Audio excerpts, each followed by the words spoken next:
right, thank you, Lisa. I'll start your time whenever you're ready. Thank you. So yes, as I said, my name is Lisa Cameron, and I'm here on behalf of the Halifax Workers Action Centre, an employment law-focused legal aid clinic that assists low-wage and marginalized workers in Nova Scotia. At the Halifax Workers Action Centre, we are in daily contact with non-unionized workers who interact with and rely upon the basic provincial employment standards. We hear from them directly about the consequences, unintended or otherwise, of incomplete or inadequate legislative protections. To start, I want to acknowledge that, in my opinion, the fact that a conversation is happening in the Nova Scotia Legislature about the subject of pregnancy loss is positive. It's such an important subject that does deserve attention. Today, I would like to share my insights gathered through conversations with workers and statistics we've gathered ourselves and acquired elsewhere on how the proposed legislation could be improved so as to ensure the pregnancy loss leave is accessible to those it intends to support and without disruptive consequences for the employee. Like I mentioned, the Halifax Workers Action Centre deals with workers who rely on the basic employment standards, and this is because their contracts do not, or perhaps barely, exceed them. So this demographic would therefore account for those that would be most likely to use this leave. However, these workers are also earning well below a livable wage in Nova Scotia, far below. Nearly 40% of the workers in contact with us this past year were earning $30,000 a year or less, when the cost of living in Halifax, for example, roughly equals about $50,000. For anyone, a pregnancy loss can be devastating. For a low-wage worker in Nova Scotia, however, the unpaid leave entitlement would mean that many would have to choose between a work of wages and the time they need to recover.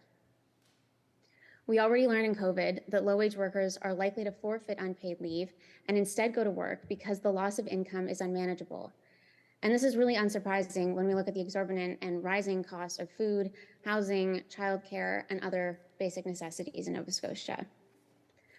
We assume that unpaid pregnancy loss leave will be, unpaid pregnancy loss leave will be no different.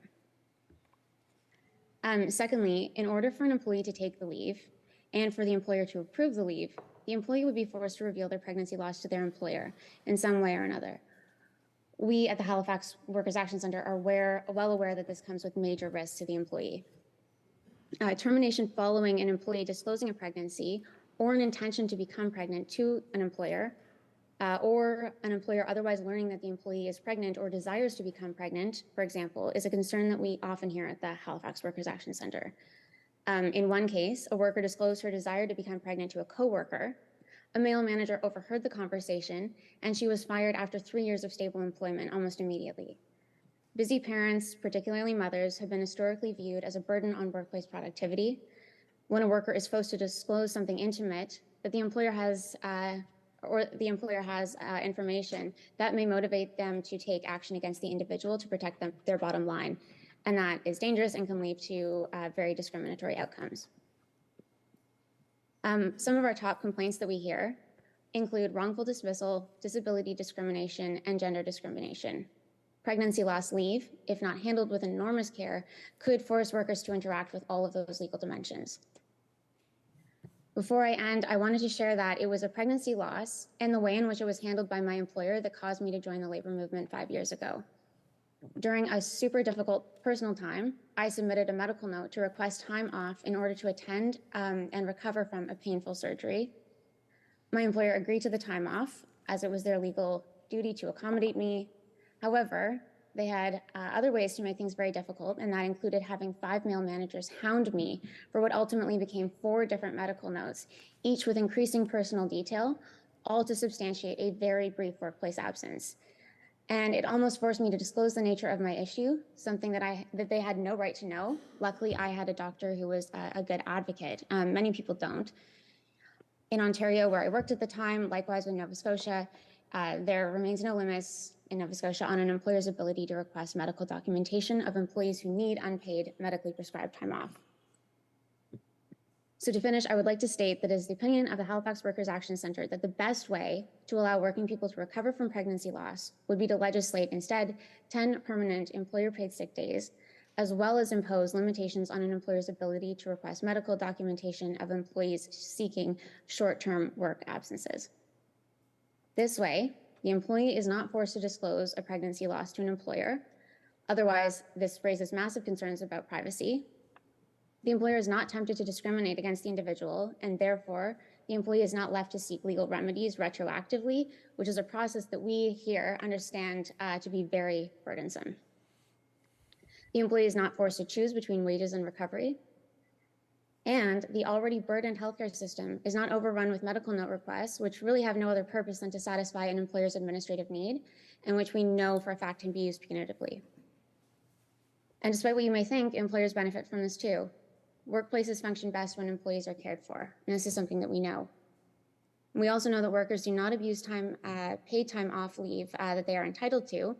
Evidence from jurisdictions where they did legislate paid sick leave shows that sick leave is rarely abused. In fact, employees tend to take fewer than what they are legally entitled to. For example, when San Francisco mandated 9 paid sick days, the average worker used only 3 of them. A quarter used 0.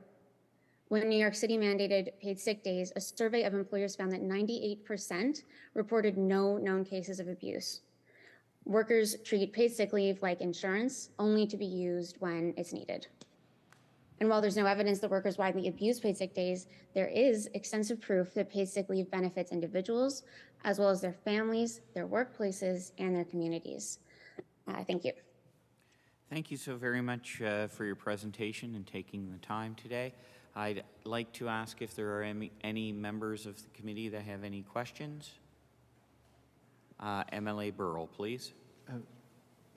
Well, thanks for the different angles that you've come at this from, and I wanted to ask you about one in particular to make sure that we understand it. And that's the point about not necessarily disclosure. So can you explain a little bit about how this might work in practice, what that really means? When an employee is forced to disclose a pregnancy loss? Yeah. To an employer? In order to avail the leave. Yes. So like I said, this was actually when I started at the Workers Action Center, one of the top complaints that we were hearing. So when a worker disclosed to an employer that they were pregnant, perhaps because they were starting to show that they were pregnant, or because they needed medical appointments, or they anticipated needing time off in the future, maternity leave. I was hearing from a number of people that they were actually losing their jobs almost immediately. And the employer, can be intelligent about it. They won't say explicitly that that's the reason. But when you look at an employee who has a very clean track record of employment, no major issues with employment, it's been going well. And then all of a sudden, the employer says, you've been late 5 minutes or whatever, and now we're going to have to fire you. It's pretty obvious what's actually happening. The employer does not want to deal with inconsistent workflow. They don't want to deal with interruptions. It's not beneficial to their bottom line, and so they let the employee go for a reason which is basically made up just to allow them to get rid of pregnant workers.